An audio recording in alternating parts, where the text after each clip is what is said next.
Shell Nigeria, the Goliath of the Nigerian oil sector. This monster has destroyed the Nigerian economy, caused hundreds of thousands, if not millions of people to go hungry, and has taken away sources of livelihood for so many people. Stay tuned to find out how. Hundreds of oil spills every year. Shell Nigeria is the largest oil drilling company in the Niger Delta region, and it is hugely profitable as a result. All those pipelines carry thousands of barrels of oil to be sold at lovely prices around the world every day. However, as we have come to realize, oil pipes aren't impenetrable. The oil pipes that Shell Nigeria uses in transporting millions of barrels of oil to gain millions of dollars are surprisingly vulnerable. Some might even label them dangerous. Every year, hundreds of pipes burst and spill their contents onto the once rich lands of the Niger Delta. These oil spills have damaged farmlands. A report stated that a whopping 80% of all of the lands in the oil-rich region of the Delta state they are affected by oil spills from pipelines in the surrounding areas. And who owns these pipelines? You got it right, Shell Nigeria. Who is responsible for taking care of them? Shell. So we have no one else to blame for their blatant failure and disregard for human life over the years, other than the same people who milk those pipelines for every dollar they can produce until they become unusable. Ruining means of livelihood. That's right, Shell Nigeria did not only create jobs for people, but they took the only source of revenue for some very poor families. Several families depend on their returns from the land to feed, go to school, and do a lot of other necessary things for themselves. There are a lot of fishermen in the region because the Niger Delta is a riverine.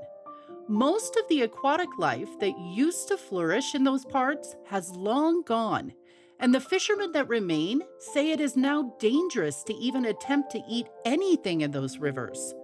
And the farmers? The Delta used to be an agricultural envoy for the rest of the country back in the day. Now, it's on its proverbial knees begging for mercy. The food sector in the country is just as bad as the rest of the sectors which are in contact with these shell lands. Operational problems. Most natives and activists alike believe oil companies like Shell Nigeria are untouchable in Nigeria and unaccountable, and that is why communities and individuals approach foreign courts to get justice. Most of them also agree that it is difficult to hold multinational companies accountable through government agencies in Nigeria.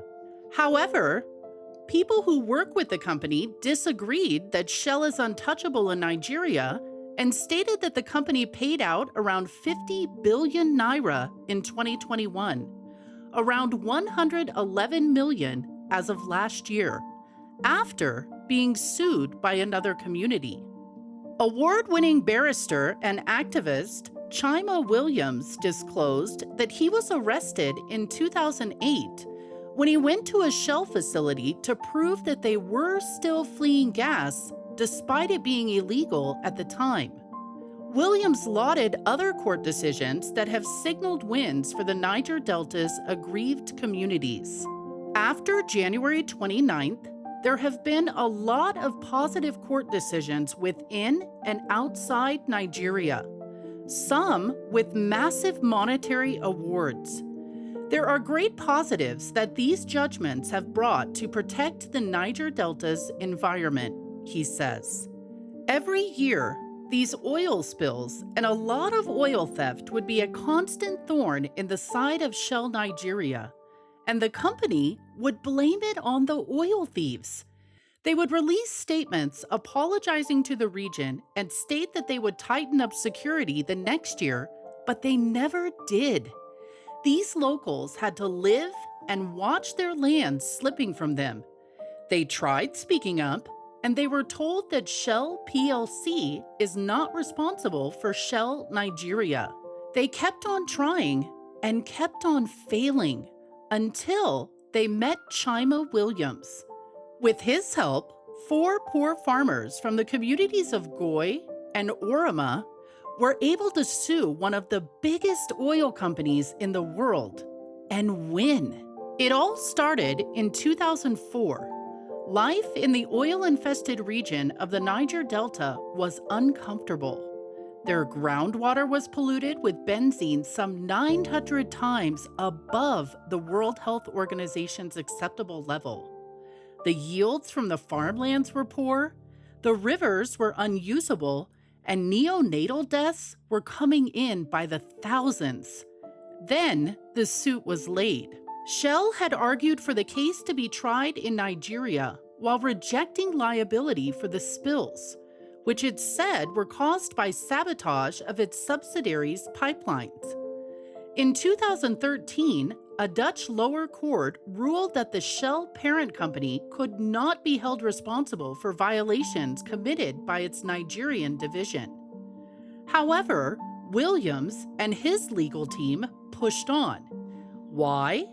Because they had established that the parent company in the Netherlands had authority flow to the subsidiary, Shell Nigeria, and therefore could not be exempt from its decisions and operations. This belief gave him and his legal team the confidence to submit a case to the Court of Appeal, and the judge ultimately agreed with their view and deemed it the correct one, much to the dismay of Shell. But first, they had to make the judgment valid. If the court wasn't in the required jurisdiction, then its ruling cannot be used again. It took them a while, but eventually the Dutch High Court ruled that they had the jurisdiction needed to hear the case. The now lauded barrister heaved a sigh of relief along with his team. After the final ruling in January 2021, Shell was very disappointed. They said in a statement, "We continue to believe that the spills in Oroma and Goy were the result of sabotage. We are therefore disappointed that this court has made a different finding on the cause of these spills and in its finding, noting out that sabotage, oil theft, and illegal refining are a major challenge in the region." There are hundreds of other communities like that have been affected permanently by the activities of Shell Nigeria. Some have stood up to the oil giants and won, like the Ijama Ibuba community, who had their homes polluted beyond saving during the 3-year Biafran War. The initial ruling sued them for $41 billion. Even other states are not safe from this oil drilling monster. In January this year, residents of Opakushi Ekaramor, LGA of Bayelsa State, decided to shut down operations at an oil field operated by Shell Petroleum Development Company of Nigeria.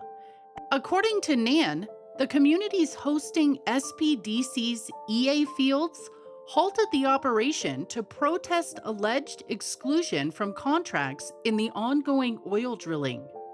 Prehi Simon, chairman of the Opakushi Community Development Committee, said the action will draw the company's attention to the people's plight. He claimed that rather than engaging the people in the ongoing activities in the field, SPDC and its servicing contractors neglected their social obligations to the communities. According to him, the exclusion of the people from the drilling contracts violated the content guidelines of the community. Reacting to the development, Bamidele Odugbason, Media Relations Manager of SPDC, said exploration activities have been grounded at the oil field. He explained that some residents invaded the oil field in the early hours of Monday and forcibly shut down activities. Odugbason, however, noted that workers were unharmed during the invasion and shutdown of the oil rig working in the field. A large number of men and women invaded a contractor-owned and operated rig working for the Shell Petroleum Development Company of Nigeria Limited Joint Venture in Opakushi and Ekramore LGA of Bayelsa State in the early hours of Monday. The invaders forcibly shut down the facility and occupied the safe muster area. Nobody was hurt in the process, and the incident was promptly reported to government authorities. Oil spills that can be life-threatening, refusal to hand people their contracted rights, taking people's means of livelihood, and a lot more heinous crimes have been placed against Shell Nigeria, and they have been found guilty time and again on most, if not all, of these crimes. Their actions have ruined several communities in one of Nigeria's best economic states, and they will continue to do so if people do not see them for the monster that they are, one that has destroyed the nation. What do you think about their activities? Let me know in the comments below. Don't forget to check back for more videos like this.